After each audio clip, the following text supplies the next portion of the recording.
In this video, I'm going to explain 3 ways that I get inventory for my little TCG side hustle thing that I have going on. So number 1 is Facebook Marketplace. Lots of people have probably talked about this before.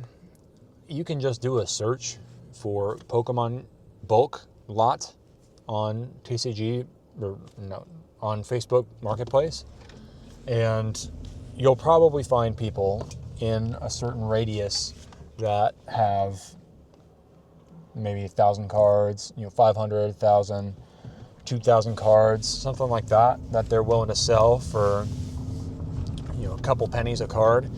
They might have it broken out into like hollows and reverse hollows, non-hollows and stuff like that. That saves you time. It's worth paying a little bit more for that.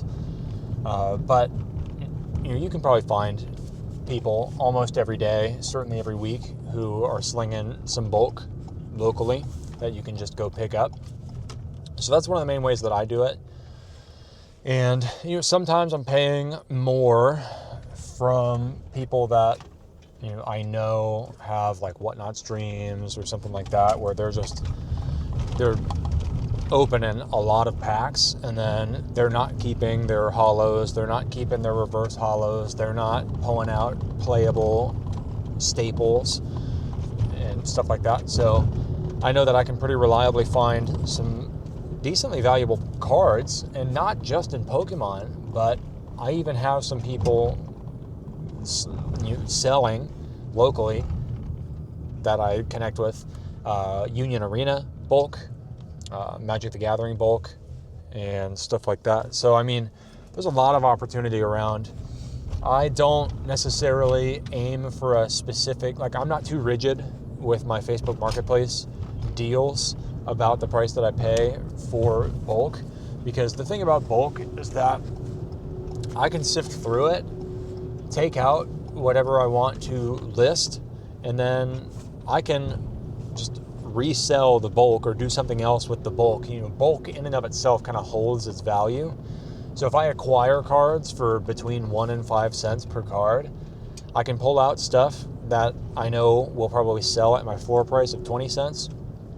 I can pull out reverse hollows and hollows that I know I can sell for more. And playable cards, there's times that I pull out $2, $3, $5 playable cards, particularly with Union Arena, sometimes a little bit with Pokemon, that people just look at and don't think much of, and they just toss it in with the rest of the bulk. And with my floor price, the bulk that I list ends up being profitable.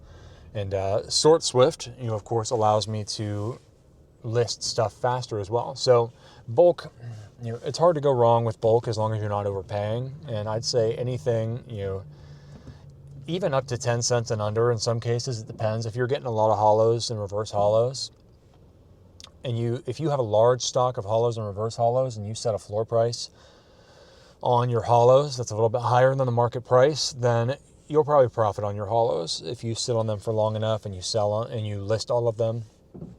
So that's one of my main ways that I acquire cards. And it's not just bulk cards. On Marketplace, that is the best place that I have found to acquire lots of cards, like collections, for me to do collection buyouts. And what I usually do, I take a tip from TJ, and I'll offer 70% on a collection, and then if someone's like, I don't know about that, I'll say I can go higher if you can throw in bulk, even energies. I can find a way to use or get rid of or do something with all the bulk, all the energies, all this other stuff. So usually I can come to a favorable agreement by offering between 70 and 75, 80% on stuff, and asking for them to throw in bulk, energies, stuff like that. The fact that I buy multiple TCGs helps out too. And so Facebook Marketplace, one of my favorite places to buy cards, because there's pretty much always someone on Facebook Marketplace and in local Facebook groups who's like, hey, I need to pay for some repairs on my car, so I'm selling some of my personal collection at 75%. Hey, I'm getting out of the hobby. I'm selling a bunch of stuff at like 70, 75%, you know, pricing it to sell. I don't want to negotiate. Somebody come and take all of this off my hands. There's almost always offers like that, especially in Pokemon. There is not quite as frequently, but weekly, monthly, I find similar deals in Magic the Gathering and Union Arena. Dragon Ball Super, I'm starting to see a little bit more of in my local community as well. So, and then other stuff that I'm keeping an eye on is Sorcery and Gundam. But yeah, Facebook Marketplace, goldmine for acquiring stock at a reasonable price that you can resell, and it's repeatable. It's not like trying to go chase MSRP drops at Target and Sam's Club. You can log in every day and find opportunities on Facebook Marketplace as long as you're willing to put yourself out there and negotiate a little bit. The second way that I often acquire a lot of my bulk is that I actually go to card shops. Often they have pre-sifted bulk available. I don't necessarily mind that it's pre-sifted because with my particular strategy, I'm going for the cart optimizer play and going for people who want to build decks and build master sets and are ideally looking for one seller that they can buy almost everything from. So I want to have a deep and broad inventory of bulk and chase.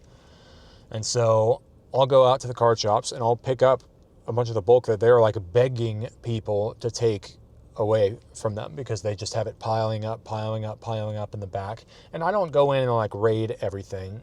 I am strategic or, conscious of what do I already have a lot of, what do I not need? I don't want to take everything because other people also want bulk. And then what I also do is that when I have overstock, because I don't list everything, what I'll do is once I have conditioned all my cards and I've kind of gotten an idea of what I have, right now I have a lot of overstock in Destined Rivals, Phantasmal Flames, and Mega Evolution specifically. I will take my overstock and I'll trade it for the bulk that the stores have. So if I want to widen my assortment in Union Arena, I will take a bunch of Pokemon cards that I am not planning to list on any marketplaces, and I will trade those for the Union Arena bulk that is available there. And then functionally that becomes free for me because there's a lot of the bulk cards that I get, I know they're not going to sell. I'm not going to sell 75 Dunsparce. Maybe I would sell 75 Dunsparce, but I'm not going to sell like 75 Machops from 151. So I don't keep them all. I'll trade them for something that's going to be a little bit more liquid or for sets that I don't have a position in yet, an inventory position in yet. So that's just another way that I'll go about it. So I try to give and try to give when I take, so that I'm not just taking and just rating, and there's still value and somebody else can go there and perhaps find value in the stuff that I have rejected. And so it's cyclical like that. And what's actually great about this now, again, with SwordSwift, I'm a huge SwordSwift shill now, but with SwordSwift, it's actually a lot easier for me to list cards in various conditions because I can just break them out into separate bins and not get confused about which condition is in which bin.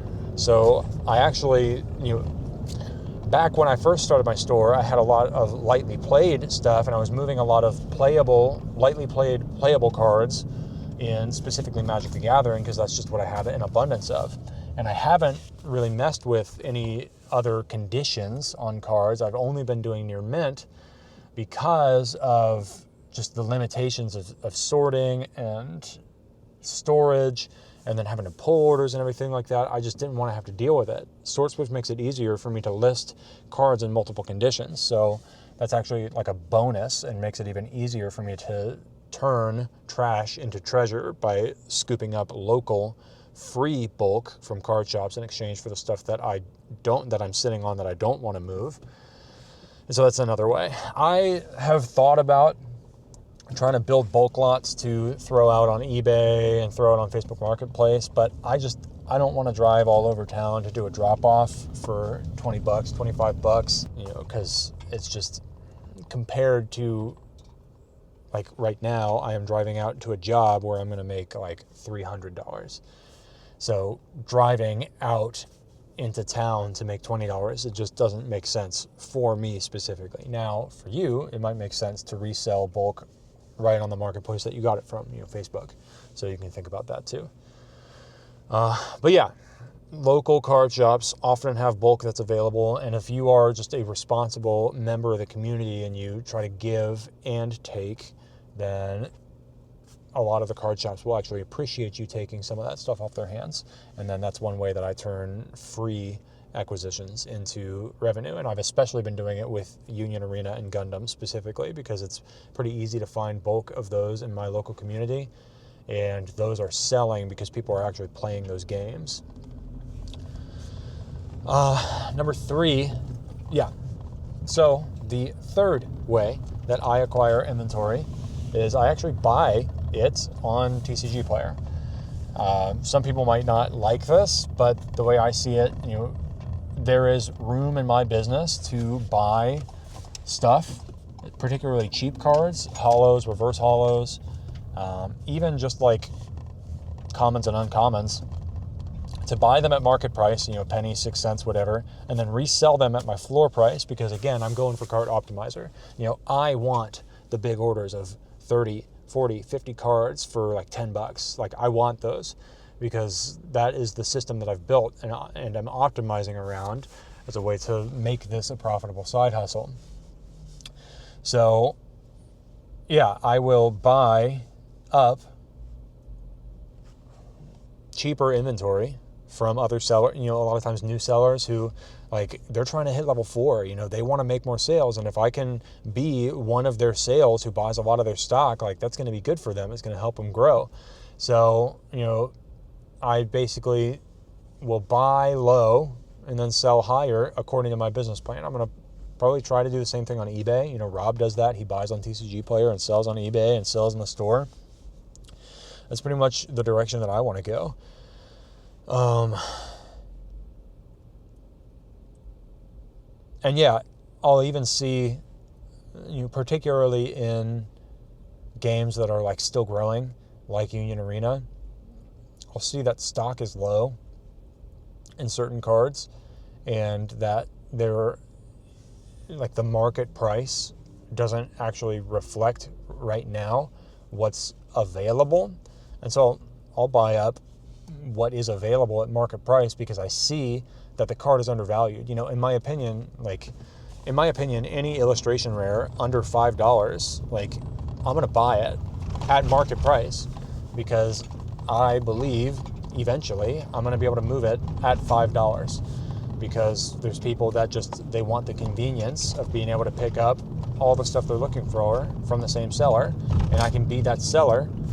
And by setting my prices a little higher than market, I increase the chance that I have everything a certain customer is looking for, and that they'll buy all of it from me, and that then they'll come back in the future because they know I'm a good source, a good supplier for the things that they want. So yeah, when I see stuff at market price that the stock is dwindling, or I know something's about to happen, like something's going to drop out of rotation or something's dropping out of print, I'm going to start building an inventory position in that, because I know eventually it's probably going to sell at a higher price. And so that's just another way that I go about it. It requires me to do a little bit more research, but the way I see it, buying stuff on TCGplayer, in some ways, I prefer it to buying bulk because it comes to me pre-sorted. If I want to build or strengthen my inventory position in Chaos Rising or Perfect Order, instead of just buying a bulk lot that's going to have a ton of Prismatic and Destined Rivals in it, which I already have an overstock of because people rip those like crazy, I can just buy up a bunch of bulk from Perfect Order and Chaos Rising at market price on TCGplayer to stock in my store and resell at my floor price of 20 cents. And and I'll be able to profit on all of that because there's people that want to build master sets that don't want to bother opening packs and stuff like that. And I can be the guy that shows up in the card optimizer because I have every card in the set available in my store. So those are the 3 ways that I generally acquire my inventory for my TCG business right now. A couple things I'm planning to eventually test out are, kind of the opposite arbitrage of buying on eBay stuff that's low stock on TCGplayer and then reselling that on TCGplayer. I'm going to test that, see what happens, because I have seen some opportunities there. I'm considering checking out some other marketplaces. I like something I used to do when I was more focused on Magic. I'm not really focused on Magic right now, but what I used to do is I would buy on CardSphere, which is another platform. I would buy low on CardSphere because people just wanted to move a bunch of stuff at a reasonable price, and I think it's actually a better marketplace than TCGplayer. And so I would buy on CardSphere and then I would sell on TCGplayer at my floor price. And I might get that set up again. I'm just so out of the loop on Magic right now that I haven't wanted to mess with it. And unfortunately, CardSphere has not expanded out into any other games, though I sure would love it if they did. But I understand there are some other marketplaces that I might be able to buy on and acquire some of that stuff. Something I'm also wanting to get into is like local buy-sell trade nights, to actually buy from just other community members outside of Facebook Marketplace. I also want to build binders that I can take out and say, like, here's just a random assortment of hollows. You can flip through the binder. They're all $1. If you find some of the stuff that you're looking for, we'll just make a deal on it. And then I can accept some combination of like cash and trades. That's something that I'm interested in doing. Building a binder of just assorted EXs, building a binder of assorted hollows, reverse hollows. I definitely want to acquire reverse hollows, and so I'm trying to figure out what is the best way to go about that. And then something that I'm going to do, just because of my background as longtime marketing specialist, is I'm going to start running paid ads soon about buying bulk locally. And I'm going to see if I can get some deals that way. For that, I would set standard rates because that's a little bit different than like negotiating on Facebook Marketplace. I'd be more of a market maker in that sense. And so I'm planning to run some ads where I'll probably set up like a carousel ad that has slides that have my standard bulk buying rates for different games. And I bet I can be a first mover or like an early mover in marketplaces, in markets like Gundam, Union Arena, and Sorcery specifically, because the only people that seem to be talking about how they're actively buying those games, well, really, I don't see anybody talking about how they're actively buying those games.